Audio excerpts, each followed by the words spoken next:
Greetings and welcome to this edition of Positronic Hypersonic. Positronic Hypersonic. Positronic Hypersonic. I'm Barry P. Cook, and I'm here to talk to you about the latest episode of Star Trek Strange New Worlds. It was called Off Hour.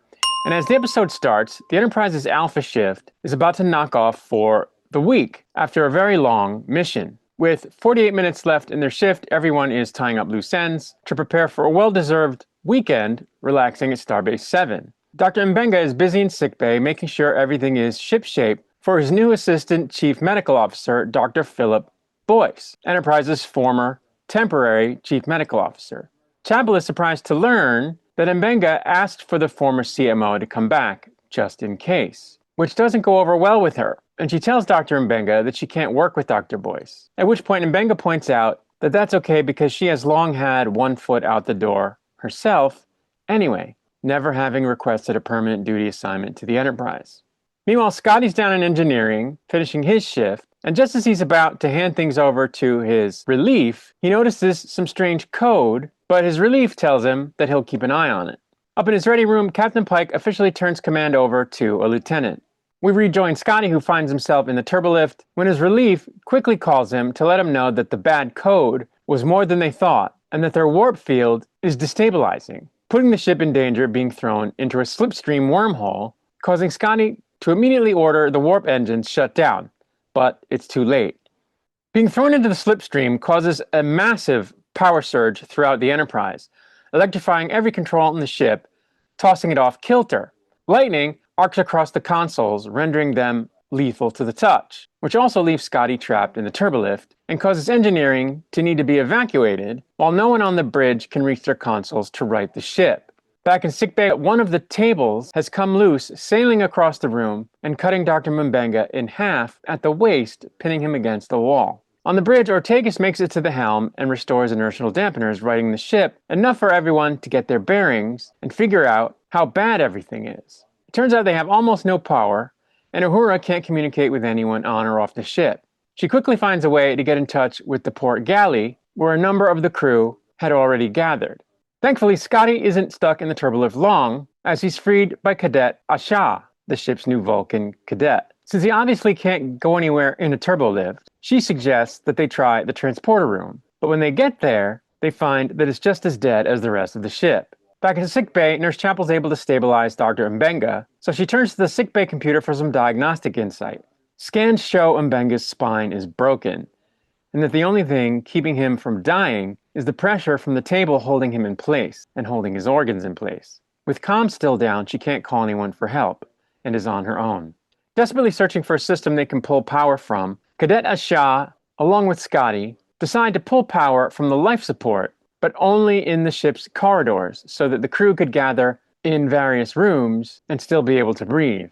Dr. Boyce, who's in the port galley, hears the announcement asking crew members to retreat to rooms and takes the opportunity to call sickbay to see if he can get another set of hands in the port galley to help with the injured. But Chapel tells him that she has a patient who's critical and that she has to stay to keep him alive. Boyce, however, tells her that based on what's wrong with him once he sees the scans, there's nothing that can be done, that she should make him as comfortable as possible and get down there to help him with the wounded. But Chapel can't leave. So Boyce pretty much declares Mbenga dead and himself as the chief medical officer, and orders Chapel to get down there, but she still won't, so she cuts off communication with him. Now that the ship seems relatively stable, Scotty and Asha divert as many controls as they can to the transporter room and deploy a probe so that they can try to get an idea of what's going on outside the ship.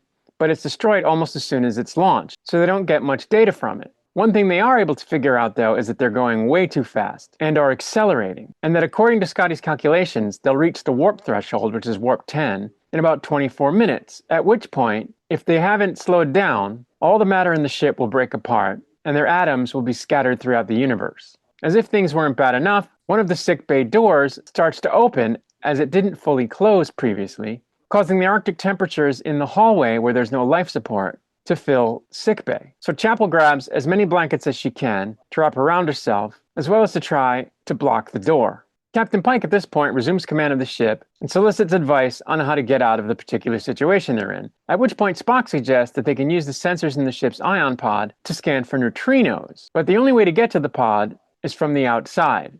meaning that whoever goes will have to scale the outer hull while being bombarded by lethal levels of radiation, at which point it's determined that Spock is the logical choice, being that he's half Vulcan, so he volunteers for the task. But before he can even do that, someone has to reconfigure the pod to scan for neutrinos, as Scotty restores life support in one of the Jefferies tubes, where he is then beamed to reconfigure the pod. Everyone is on an open channel now, so Sickbay is listening as well. When Chapel hears neutrinos, she remembers something from Dr. Mbenga's research into a cure for his daughter, which might be the solution she's been looking for to help save him, so she quickly checks his notes for the specifics. It turns out there's a theory about strong form neutrinos, if they exist, which leads her to believe that they can recover the ship and save Dr. Mbenga. She just needs to let Spock know to look for them. As the Enterprise barrels through subspace at mind-numbing speeds, Spock dons a spacesuit and makes his way along the hull to the pod. The intense radiation is preventing communication, so the only way that anyone knows that Spock even made it there is when the pod suddenly activates. Radiation levels are still rising, so Pike has to jettison the pod, and he calls down to Spock to tell him to get out of there, but there's no way to know if Spock heard him. Pike waits until the very last second, then presses the button on his chair to jettison the pod, quite possibly killing his friend. La'an then volunteers to go get Spock, if he's still out there. Scotty's had a minute now to start wrapping his mind around everything that's happened, and he's starting to freak out. As Pelia wanders around her quarters, she gets on the comms and gives Scotty some advice, telling him to ignore the numbers and the specs and to learn to feel the ship around him. That Enterprise will tell him when she can't take anymore, better than any schematic ever will. Most importantly, she tells him that he needs to become a miracle worker. In sickbay, Chapel's decided that she's going to let the cold in, effectively placing Mbenga in cryostasis. While he's frozen, she can use the strong form neutrinos, assuming the ship is able to acquire some, to rebuild the parts of his body that have been crushed. Dr. Mbenga, of course, knows that this is a long shot and that he's probably going to die, so he doesn't want to leave things the way they did when they were arguing. So he starts to get things off his chest. To distract him from the cold, Chapel asks the doctor to tell her his favorite joke. Just as he reaches the part of the punchline, he freezes. Chapel then moves the table that's been holding the doctor together, losing a finger to frostbite in the process. La'an, meanwhile, makes her way along the Enterprise's hull in her attempt to find Spock, finding that he is still alive and that he has the data they need. With just over 4 minutes left, La'an gets Spock back to the port galley and hands the data ship to Una, but it's been damaged by the radiation and is unreadable. Knowing Spock was in the pod and that he saw the data coming in, but currently can't speak, La'an grabs his hand and places it on her Katra points, allowing Spock to mind meld with her. She then gets the data that she retrieved from his mind to Scotty, who finds the strong force neutrinos they desperately need. He routes the coordinates to Otegas, but they only have 30 seconds to get there, collect the neutrinos, and get out. Pike is afraid the Enterprise won't last that long, but Scotty remembers what Pelia told him about feeling the ship. And he reaches out with his hand, placing it on the bulkhead, closes his eyes, and feels that the Enterprise will hold together long enough. Ortegas flies the Enterprise towards the neutrinos they desperately need and switches on the Bersad collectors as strong form neutrinos begin to flow throughout the ship. The ship's systems start coming back online, and the neutrinos do indeed rebuild Mbenga's midsection. With just 3 seconds to spare, the Enterprise escapes from the slipstream and warps away to safety. Down at sickbay, Chapel can't hold off the cold any longer. She loses consciousness as she tells her friend that he's going to be okay. With the crisis finally over, Cadet Asha beams Scotty out of the Jefferies tube and back to the transporter room. Nurse Chapel wakes up in sickbay with Captain Pike standing over her, and she sees that Mbenga is in the bed next to her, also recovering from his injuries. She takes the opportunity to formally request of the captain a permanent assignment to Enterprise's medical department. When the doctor wakes up, Christine reminds him that he never finished his joke, so he finishes it, and Chapel tells him that it needs work as they both laugh. And that's where the episode ended. So I really liked this episode. It was excellent. Just an excellent Star Trek episode. All the characters behaved like seasoned, smart Starfleet officers. Spock behaved like a logical Vulcan. Even Pelia was enjoyable in this episode, where normally she annoys the crap out of me. And, the writing was tense and also crisp at the same time in terms of the disaster scenario. And the plot involving Mbenga and Chapel could not have been more intense itself and could not have been more powerful and moving. And what a tour de force by both actors, Jess Bush and Babs O. They were phenomenal, as they have been in other episodes of the show that have been good in the last 4 seasons. Few and far between as those have been. So it was just a really great episode. During part of it, Ortegas was in command and she was excellent. So it was just a fantastic episode of Star Trek. And it proves that these writers can do this, can do Star Trek. And it just makes it even more sad that they have all these crappy episodes that they've done. So, I don't understand why they can't do these episodes more often. They did do them more often in the beginning of the series, but these days are just few and far between, and it's really, really frustrating. Anyway, I did have some notes that I wanted to talk about. For example, it was both a positive and a negative, I think, that they brought in Dr. Boyce because, of course, Dr. Boyce was in the cage, but he acted kind of like a real jerk in this episode. He didn't even need Chapel in the port galley. Things were not that bad where he needed her, and he was going to just let M'Benga die, which is just ridiculous. Also, it's weird that they used him because it kind of complicates the continuity, potentially. If they try to say, further on in the series that he replaced Dr. M'Benga, then it means that his tenure would have been super short-lived before Dr. Piper took over, which we know happened because he's the chief medical officer in Where No Man Has Gone Before, and he's Dr. McCoy's immediate predecessor, after which, of course, M'Benga came back and worked as a doctor on the Enterprise under McCoy. In other words, they'll want us to believe that it went Dr. Boyce, Dr. M'Benga, Dr. Boyce, Dr. Piper, Dr. McCoy, with M'Benga under him. And that's just kind of silly. So hopefully they don't make it so that he once again becomes chief medical officer before the end of the series. When Captain Pike turns over command to the lieutenant, he does it on a pad, like with official codes and stuff.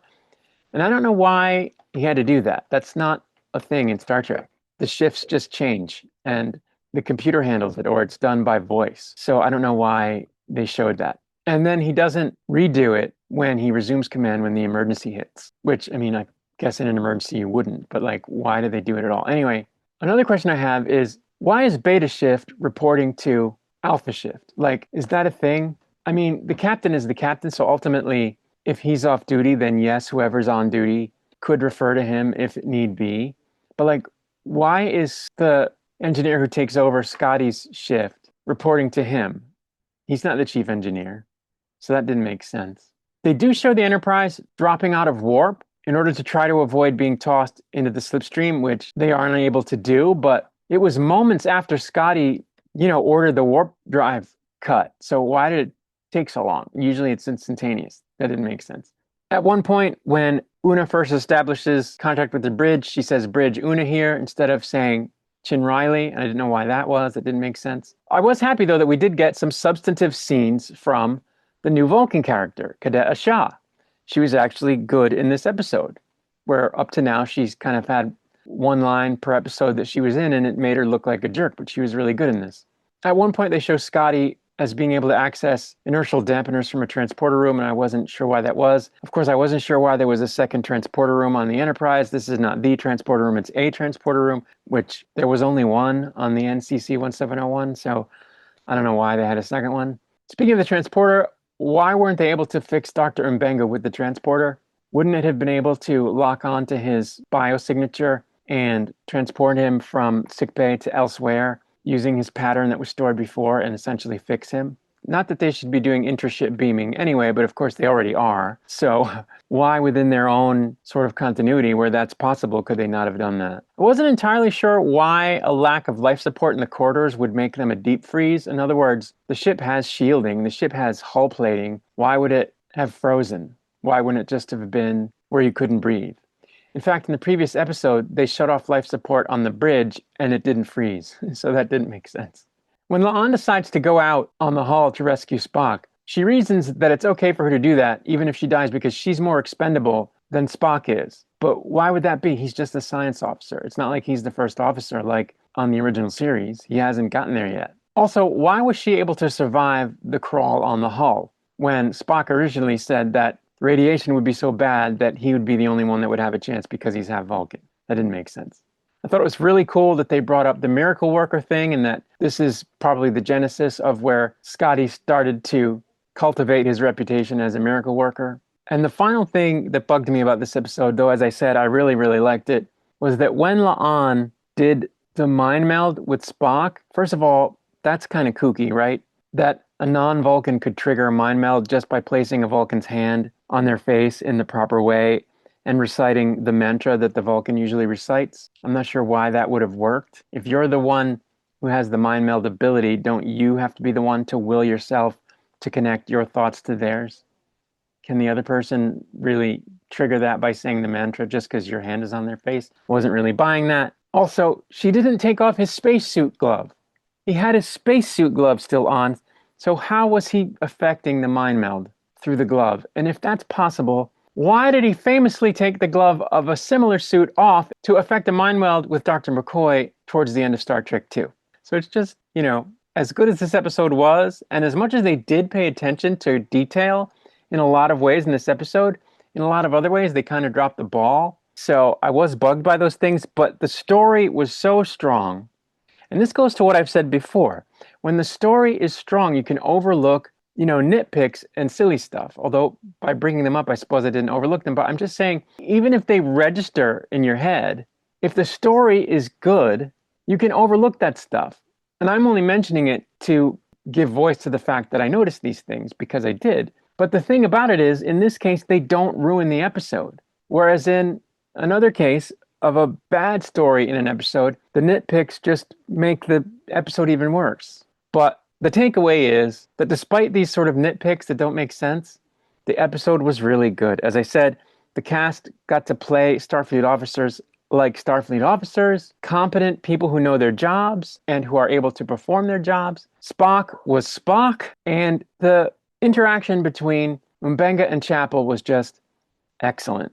With him facing death and being willing to accept that and not wanting Christine to endanger herself to try to help him, and her being unwilling to give up on him and just let him die without doing everything she could to prevent it. Even though just before they were kind of arguing and were upset with each other. And it just, I think, really spoke to the human condition, in that it showcases the fact that people are complex, that you can care for someone greatly, but also kind of call them on their bullshit and be sort of in an argument with them without it preventing you from continuing to care about them deeply and risking your own life for theirs. And I just thought that part of the story was the best part. And the disaster plot, I think, was also very well done and exhilarating and just awesome. So I really, really liked this episode, and I really hope that there are more episodes as good as this throughout the rest of the series. They've all been shot and everything, so all of that is done. We can only hope